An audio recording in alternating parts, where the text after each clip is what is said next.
Hey everybody, what's going on? My name is Keion and I am with my lovely wife, Shaunie. and we are excited to be here with you again for another conversation inside of the Growth Zone. And never forget, we say this all the time. Yes, you're right. Growth is an inside job, and it is up to all of us to make sure that we come to work every day. We're always talking about growing. And I ask you this question all the time. Yeah. How have you grown this week? You know what? I will say you said something, and that's another thing. I listen to you. I Thank you, really baby. do. I know you don't think I am sometimes, but I really am. You said to finish what you started, even if it's a book.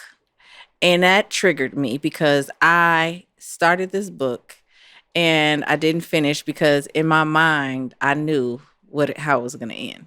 Wow. And I was like, I got what I needed to get out of this. And it was literally like 3 chapters left.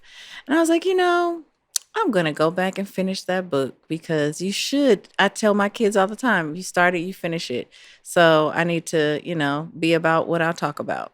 I like Boom. that. That's I my like growth. that. Give me Hello. some right here. Right on. How did you grow this week? I grew by cleaning out my personal space everywhere. You remember I walked in, I started cleaning up my office. I've been throwing things away at home. I'm getting rid of all extra things and convincing myself that I don't need it if I haven't seen it in a year. That's really good. So I'm just getting rid of all of that stuff. Yeah, that's tough. You got rid of some of my stuff too. Yeah, because you haven't seen it. You have no idea how much of your stuff I got rid of. You only know about what you know about. Oh my God, I have gotten rid of so many of your things. It's okay. You have no idea they are at the bottom of the whole trash heap right now. That's fine. Because you're right. If I haven't seen it in a year, I didn't miss it.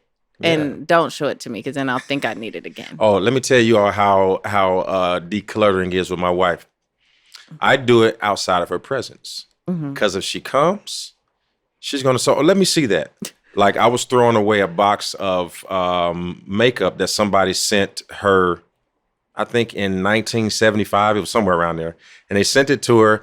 I opened the box and this lady literally let the box sit there for 2 Christmases. And as I was getting ready to throw it away, exaggeration. A Christmas and a Thanksgiving, maybe somewhere around there. I opened the box. The lady says, "Oh, I need that." She takes the lipstick out and puts it on. It's been sitting there. I'm surprised it hasn't expired. Does lipstick expire?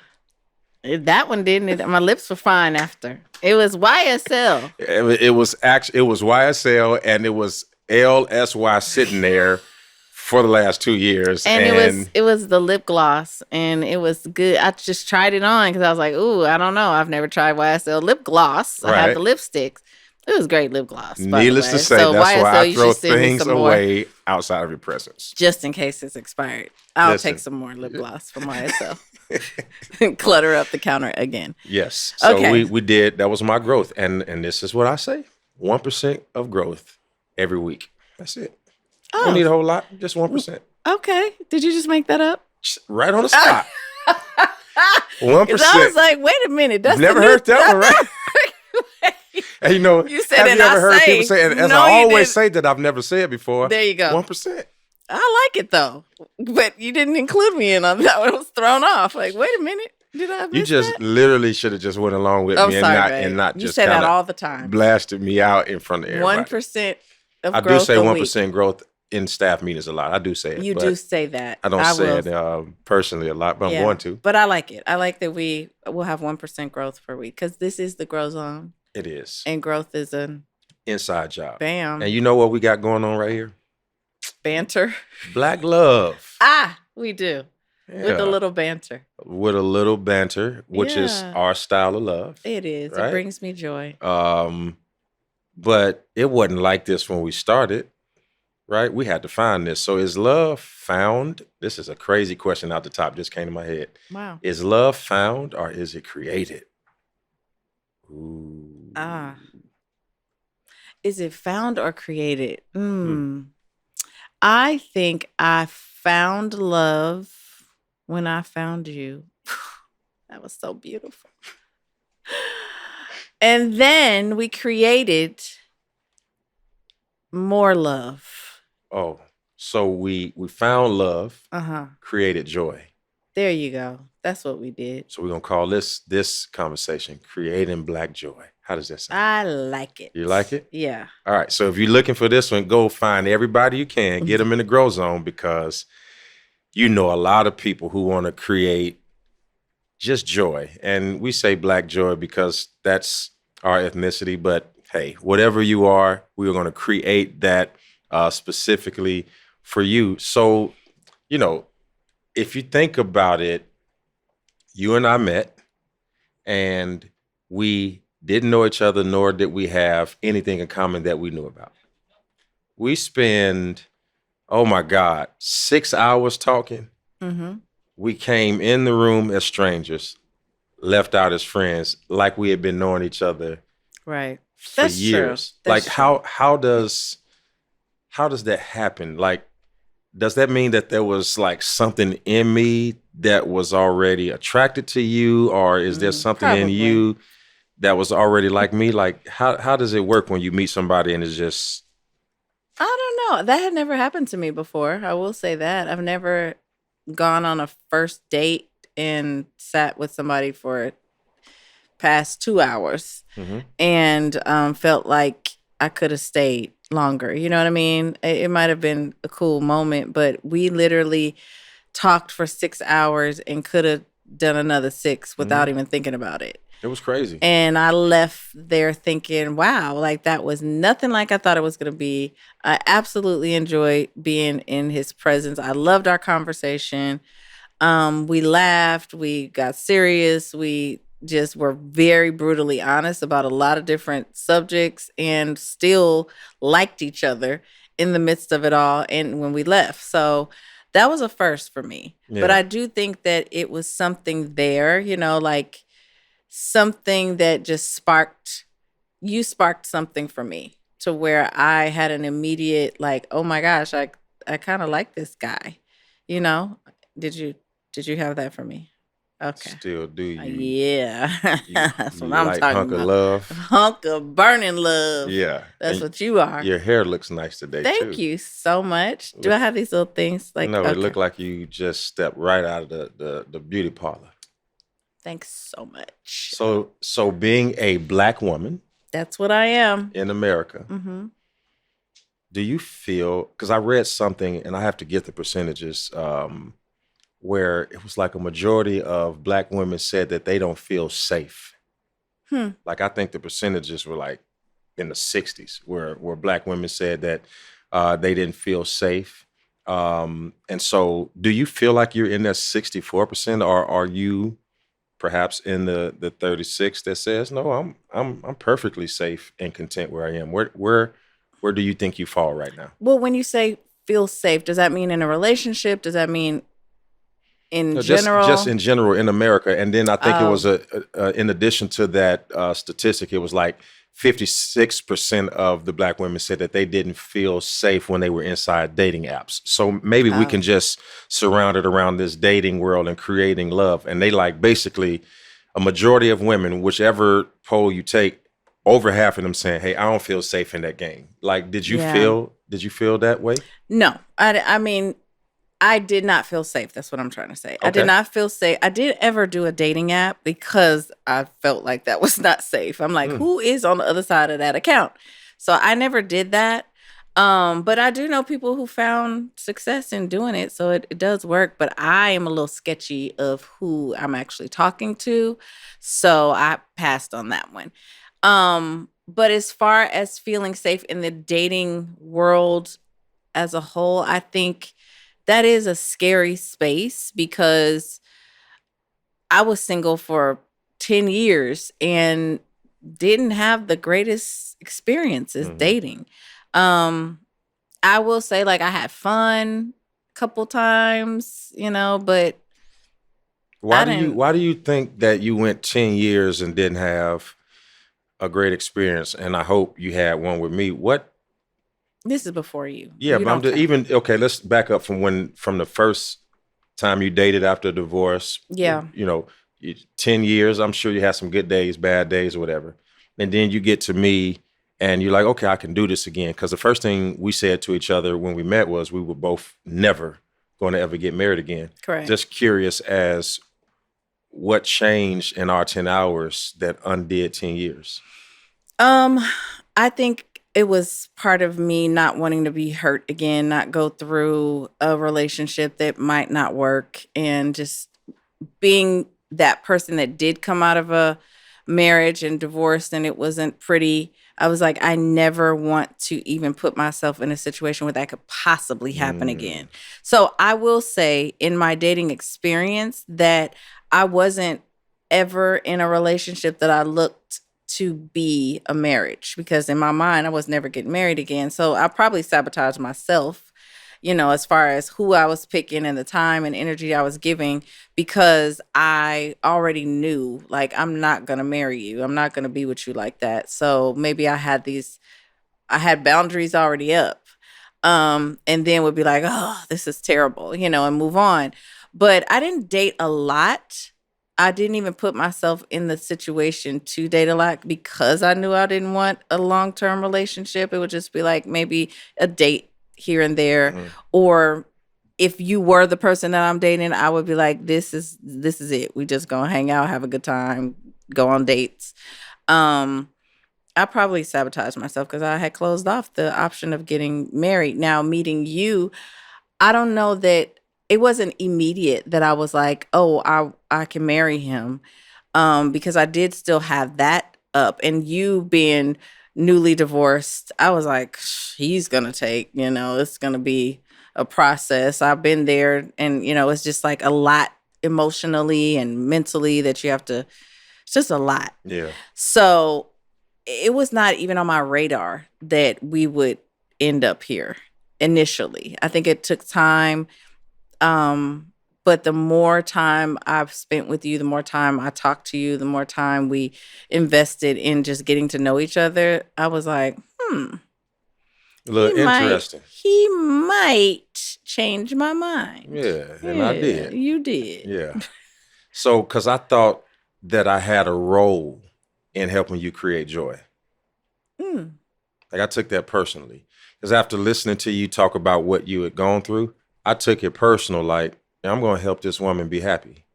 I'm going to do what I can to make sure she enjoys me and life again. And it was kind of, at first I didn't think that it was going to happen as quickly as it did. Right. Because I knew what you had been through. You knew what I had been through.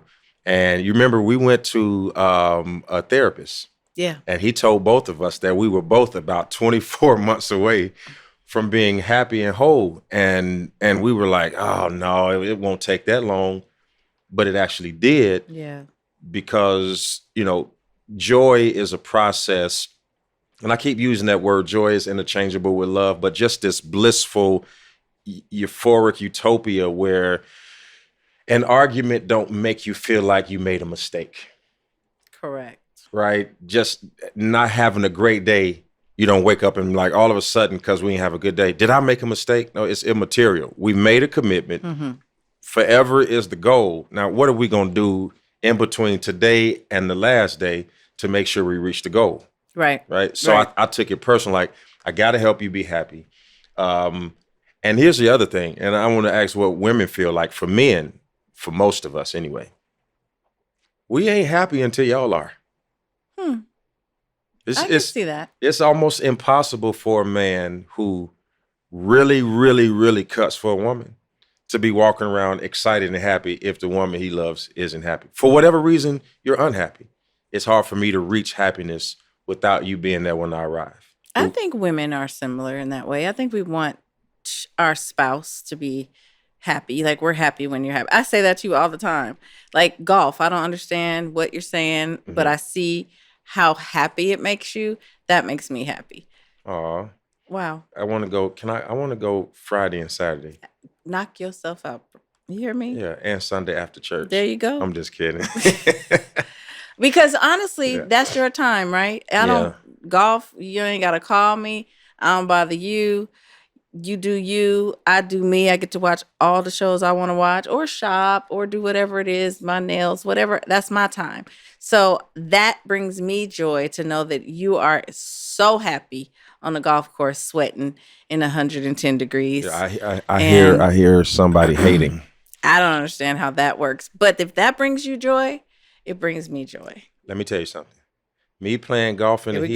Here we go, ladies and gentlemen. It's no hotter than that blow dryer that be on your head when you go get your hair done. It's so okay. But at least I'm in air conditioning. Yeah, but still hot. Okay, we're changing the subject. No, I want you to go play golf with me. Okay.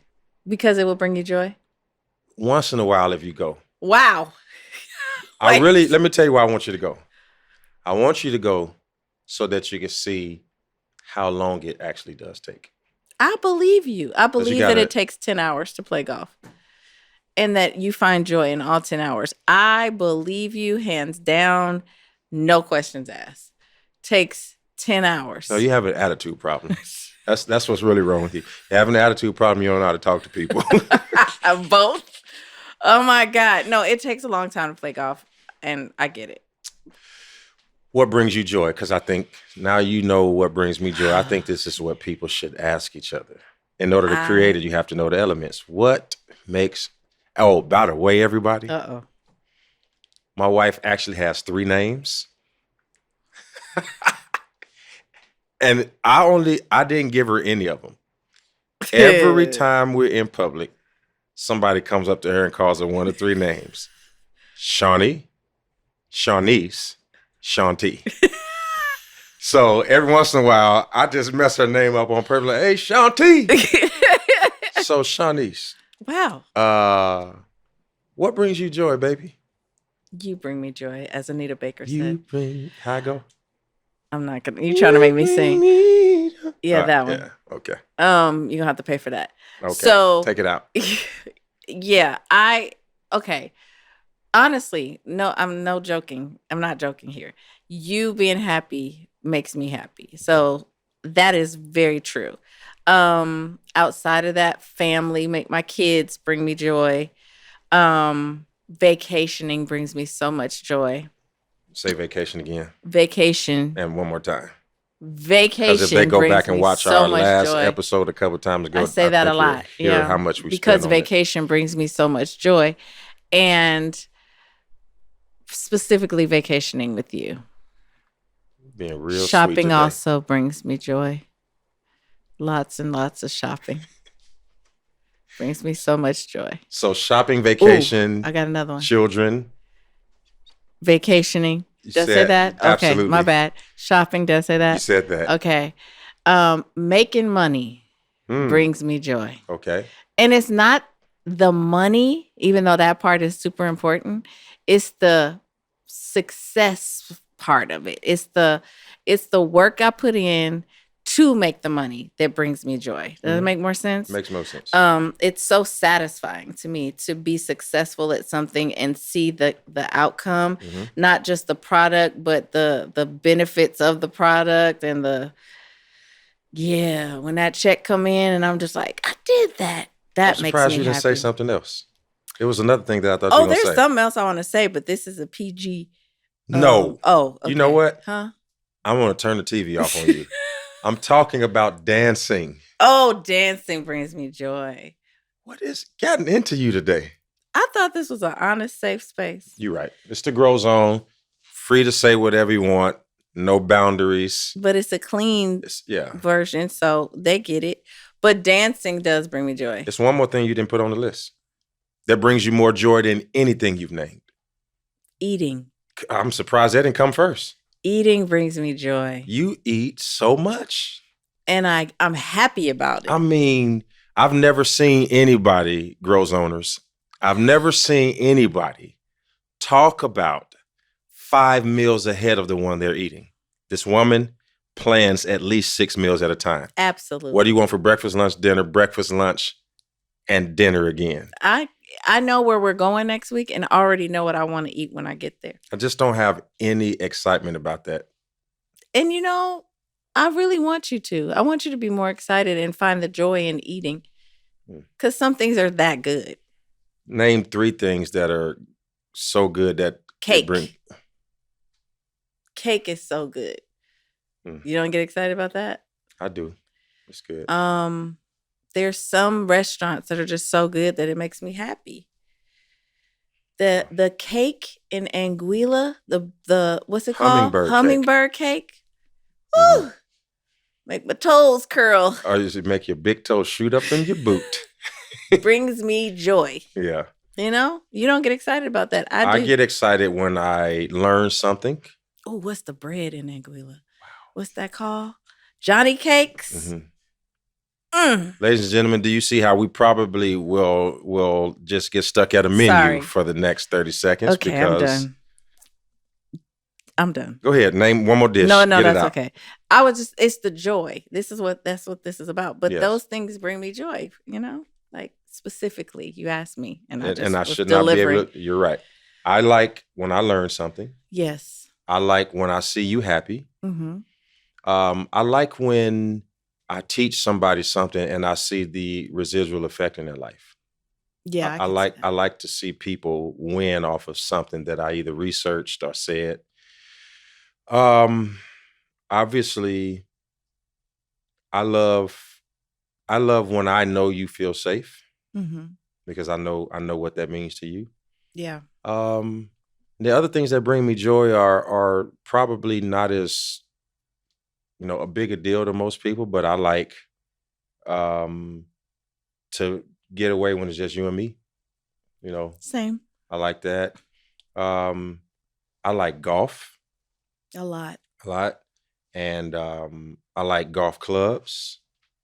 I like golfing clothes. Wow. I like golf shoes. I like golf days, golf courses. Okay. Anything about golf, I just love. Yes. You remember when Marvette got me to go to DJ Khaled's celebrity golf thing? Yes, sir. One of the best days of my life. I believe you. Because we got to play golf all day. Right. With a bunch of other golfers. With lots of free things in between. Oh my God. Free putters, free hamburgers, free. So this is how you get excited about food. Yes. Just had a revelation. So what we should do in relationships when we're creating joy is let everybody just be happy about what makes them happy. Right. Golf does for you what food does for me. Okay, well then I can absolutely understand why you're so happy. It just feeds you on a level that just invigorates your soul. I thought of something else while you were talking that brings me joy. Because you speak weekly, sometimes multiple times a week, it brings me joy in your success. Like I love sitting there listening to you, being proud of you, and watching you be successful at what you do. Like that brings me joy. I thank you so much for that, baby. I really mean that. It does. I know you do. That's why I enjoy going with you, because it brings me joy to watch you win. Wow. I think it's the same for me. I love seeing you as a Black woman.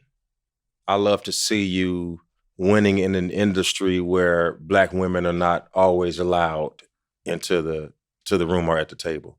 I love to see you got a table of men and women and you're commanding that attention and getting it done.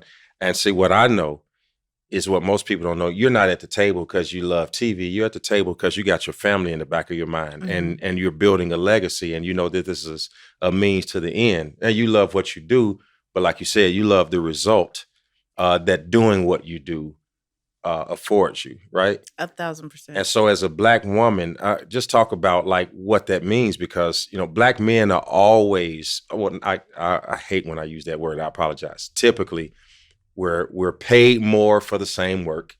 We are often applauded more for the same thing. That like, how do women feel when they sit back and they watch men receive higher checks and higher accolades for the same amount of work? How does that feel? I'm not one of those people that kind of harbor in that space, because I think it's a given, right? Little old me probably is not going to do anything to change that. So it just makes me work harder in doing what I do and accepting what I can't change. That's how the industry works. That's what it is. So I'm just going to try to bust down as many doors as I can while I'm here.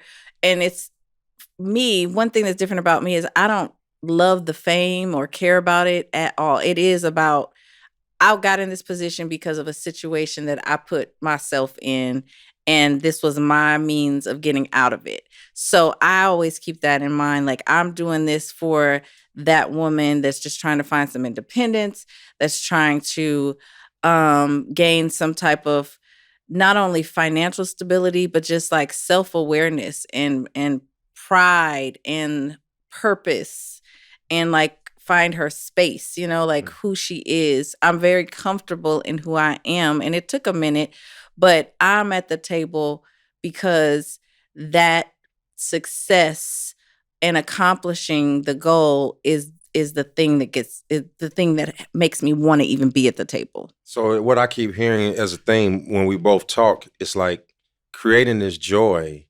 There is nothing that has been selfish about any of the statements. It's for the kids. It's for the spouse. It's for the husband. It's for the wife. It's for legacy. It's for children. And maybe you can't really be in love if you're at the center of your own attention. Right? It has to be, in order for it to work, it has to be dominated by an outside force. Yeah.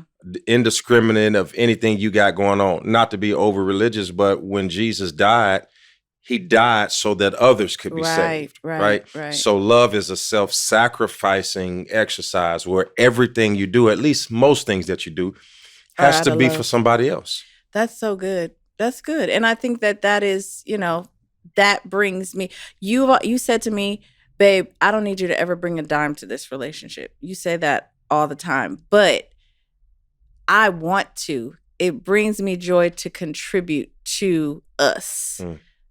You know what I mean? Even if you're saying, you don't need to bring a dime to the table. You don't have to deposit the thing. I know I want to do that because it brings me joy to contribute to what we have, our mission, our goal. I want to be your partner. You know what I mean? Wow. That brings me joy. Okay, so you just made me think about something else. Oblige me on this. So like, how I told you that you don't have to do anything in that way. Do we sometimes block our partner's joy because of our own rules and standards? Like, I stand on that. Oh, you don't deposit that. But while I am saying that, right, conversely, I'm stifling your joy, right? Because I'm not allowing you to fully express what brings you joy. So do we sometimes inadvertently rob joy from the other person? Because you can. Yeah. You definitely aren't doing it on purpose. And I know what you mean. And that warms my heart that you do feel that way and that you say that to me and mean it. And I know where it's coming from. So I receive it as a wonderful thing, but it still brings me joy to still be like, okay, I did it anyway. You know what I mean? Like, I just want to contribute to us. I want to, don't block my joy, babe. You're right. If you look at it, so, the numbers on dating, and this is helping people to figure out how they're going to create their own thing, because some people are married, some are dating, some are in the wait. 80% of women, at least last time I read, said that they're open to dating, right? Okay, so they're open to dating. I read another statistic that says that 23% of women are open to being in a relationship with somebody who's sexually fluid. Really? Like, think about the polar opposites of that. I'm not saying it ain't no research on men. I just didn't see it. I'm sure there's plenty out there. Strictly about women. No, there's just the two that I gave, and I just heard somebody saying online, well, what about the men? I'm just telling you what I read. I was reading before we started, and it seems as if the dating realm has changed so much where you don't even know what to call it. Right, I don't. You don't know what to call it. You don't know who's dating. It's like, I'm exclusively yours, but we got options. It's, the lines are blurred. And you have individuality, you got partnership, you got collectivism, you got all of that kind of stuff in and around it. And I think that, here in the Groow Zone, I think that people should feel comfortable that our information For all of the above. Yeah, it's geared towards wherever you Yeah, are right yeah. now. So we're not telling you that this is a cookie cutter proposition, or if you don't do it this way, then it's never going to work for you. We're just having a conversation about what your goal should be, and whether you are alone or whether you are with somebody else, you should still be trying to create joy. And here it is. Yeah. Even if you don't have anybody else, you're still in a relationship with And yourself. Right. And learning what that joy is for you is also growing. Because here's what I'm getting at. If you don't find out what brings you joy without somebody, you're definitely not going to find it when you're with somebody. That's true. That's true. And you got to teach somebody how to treat you too. Like, what brings me joy?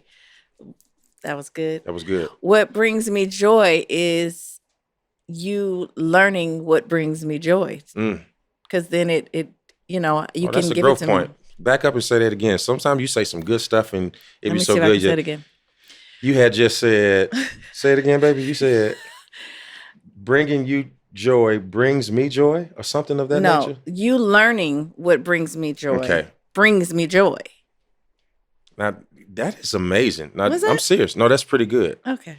Because some people say, oh, I bought you shoes. Right. I bought you a purse. Right. I brought you a car. Why are you still unhappy? Because you didn't learn that none of that stuff mattered to me. Right. I might not like that. Remember we were talking to Lisa Leslie and she said, my husband would be washing my car, or make a cake or something like that. She said, Lisa, forgive me if I messed this story up, but what she was saying was my husband might have been washing my car and saying he was sorry, or, making up for whatever that conversation was, when all I really wanted was a cake. Yes. I remember that. We were at the Big Three. Right. And so basically she's saying, you're, and again, we don't have the facts right, but you're washing my dishes. I wanted you to wash my car. Right. You kept bringing me purses home, and all I wanted you to was hold my hand. That's it. Right. So bringing a person joy is also learning what brings them joy. Yes. It's like the book, I can't remember his first name, Gary Chapman. He wrote a book called The 5 Love Languages. Right. And in the book, he talks about how it's not so much how you love a person, but you have to learn how the person receives the love. Well, absolutely. And you could be offering something that somebody doesn't want, and then be frustrated because they're not excited. It's not always the gift that makes somebody excited. It's the thought behind what gift matters to me. Yes. That makes me most excited. Yes. I remember you said that to me when we first got together. Right. Like, I'm not a gift person, but I am an affectionate person. So you coming and sit with me and us laying on the couch watching TV is way better than you going to buy me a purse. But you have a lot of purses, though. I want to go buy my own purse. That is true. Okay. So you buy your own purses. Yep. And you just want me to lay on the couch and watch. So I don't need you to buy me a purse because I bought the purses I want. I think that, joy is like growth. Like, I really believe it has to come from inside. Mm-hmm. Like, I think that we need to know the difference between happiness and joy. What is the difference? Okay. I think, and I'm not an expert, but I think happiness is circumstantial. That's why people are up and down. I'm happy today, but you meet me tomorrow, I can wear the same outfit, had the same breakfast. We call it the wrong side of the bed. It's unhappiness. Mm-hmm. So happiness is circumstantial. If things go my way, I'm happy. If things don't go my way, I'm sad. If you do what I want you to do, I'm happy. If you don't meet my expectations, I'm sad. Joy says, in spite of you, I choose to be this way.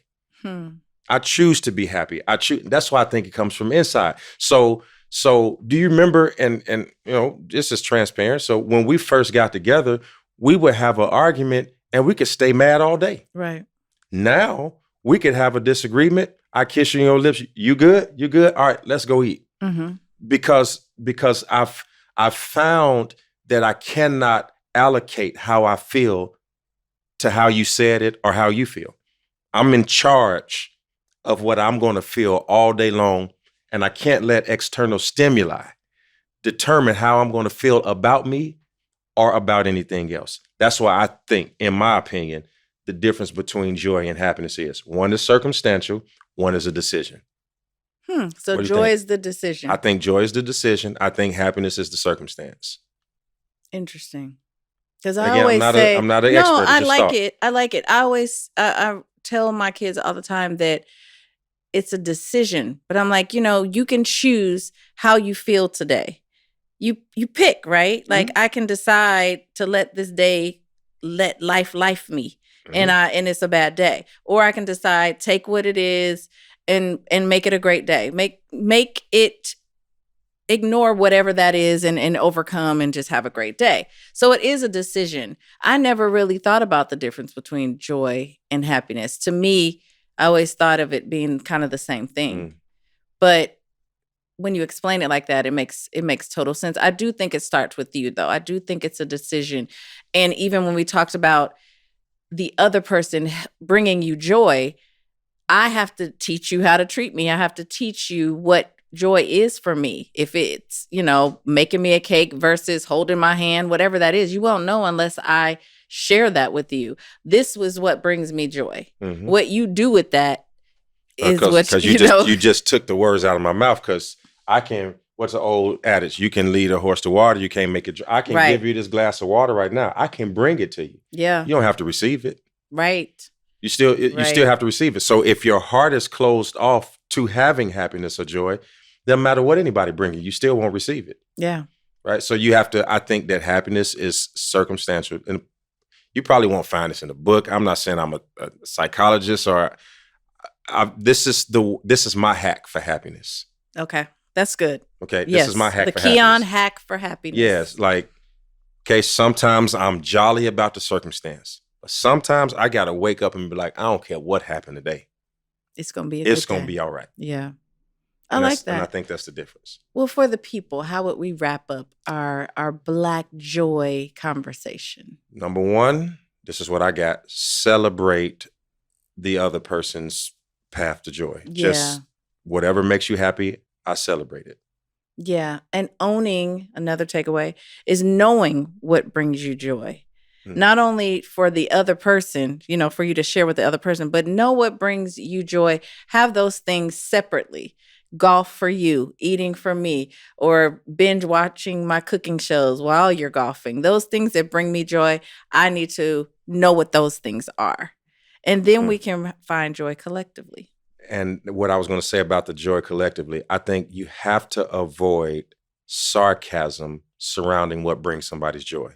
Right. No, seriously. No, I'm not talking about you. Okay. No, I promise you I'm not. I thought you were about to say something about my eating. Okay, well, say for instance, I'm sarcastic about that. Yeah. About you eating. Yeah. See, in the wrong moment, it could be a sensitive subject. Oh, right. And you got to know your partner. You got to know your partner. You know me. So you joking about my eating ain't going to bother me. Not going to be a problem because I'm going to still eat real good. But there are some things that if a person is sarcastic around, it'll cause insecurity, because sometimes we have, oh man, I had a word in my mind. We just have some hesitation around being happy because, sometimes, we don't feel that we should be happy, especially if the other person isn't. Ooh, that's a whole other podcast subject, because that right there is a trigger for me. Like being able to be happy when you think you're not supposed to be. Well, maybe we come back and do that. Ooh, that's good. Okay. Well, thank you so much. Am I wrapping up today? Yeah, let's wrap it up, baby. Thank you so much for joining us on another episode of the Groow Zone, where growth is an inside job. And we hope that, we shared something today that helped you grow and have is growthful? Yeah, growthful week. I think before you finish, we can just let everybody know, guys, just know we're in this with you. We're just here having these conversations, and you're going to start to see so many different reiterations of this conversation to take place in ways that you will, I promise you, that you will be able to grab through tangible things, because we're here to do this for the long haul. I mean, I want to see you day after day, week after week, month after month, season after season. And the moment you stop growing, you're done. So I want you to get on this growth journey. Take advantage of all of the tools that we're going to help you get there with, and we'll just do it together. I love that. I love that. All right. We love y'all. We'll see you soon.